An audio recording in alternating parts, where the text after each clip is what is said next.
আসসালামু আলাইকুম সুপ্রিয় দর্শক মণ্ডলী, আবারও একটা আপুর কাছে চলে আসলাম। তো আপুর মুখ থেকে শুনবো আপুর বর্তমান জীবনের গল্প। তো আপু কেমন আছে? আসসালামু আলাইকুম। ওয়ালাইকুম সালাম ভাই। আপু কেমন আছেন?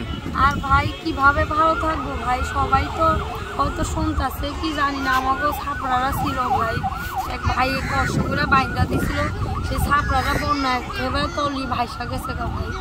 নতুন করে মাটারি নিয়ে আসা এই জায়গায় আছে বলেছি ভাই, খুব কষ্ট মাটারি নিয়ে খুব বিপদে আছে ভাই। এখন বর্তমানে কি করতেছেন?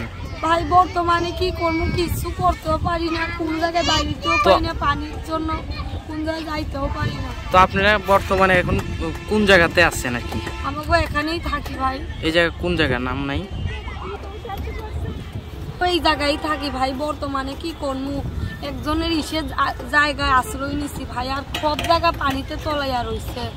তো আজকে রাইতে এই জায়গাও তলাইয়া গেলে মানুষের ছাদের উপরে থাকা ছাড়া আর উপায় নাই। আর আমাকেও তো আর অন্য কিছু নাই। একটা ভাই অনেক একটা ছাপড়া কইয়া দিছিল, সেইটাও একেবারে বন্যার মধ্যে ভাইসা গেছে। আমাকেও আর কষ্টর কোনো পারাবার নাই। কথা আছে না, পুরা কপাল কোন সময় জোড়া লাগে না।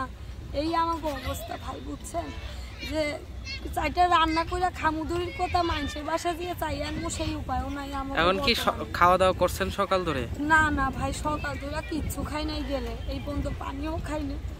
যে কি কষ্টে আছি মাইটা নিয়ে।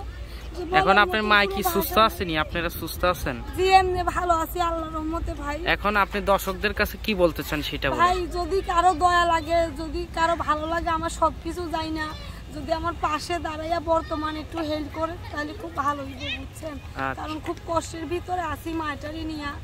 এইরকম বন্যা হইব ভাবতে পারি নাই। মানুষের বাসায় তো কাজ কাম করে চলছি, আর এখন যাইতেও পারি না।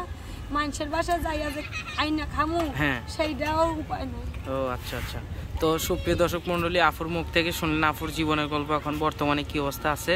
তো কোনো যদি ভাই ওনার পাশে দ্বারা একটু সহযোগিতা করতে পারেন, তো ওনার মাইটারে নিয়ে উনি একটু ভালো মতো চলতে পারবে, এইটাই আপনাদের কাছে আর কি আবদার।